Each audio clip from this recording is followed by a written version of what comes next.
విడు మొరటోడు అని వాళ్ళు వీళ్ళు ఎన్నెన్ని అన్న పసి పిల్లవాడు నవ్వాడు.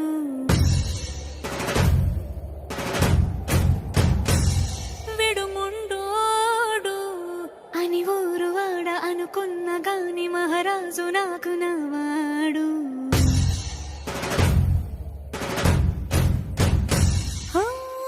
మాట పెడుసైనా మనసులో వెన్న రాయిలా ఉన్నవాడిలోన దేవుడెవరికి తెలుసును నాకన్నా.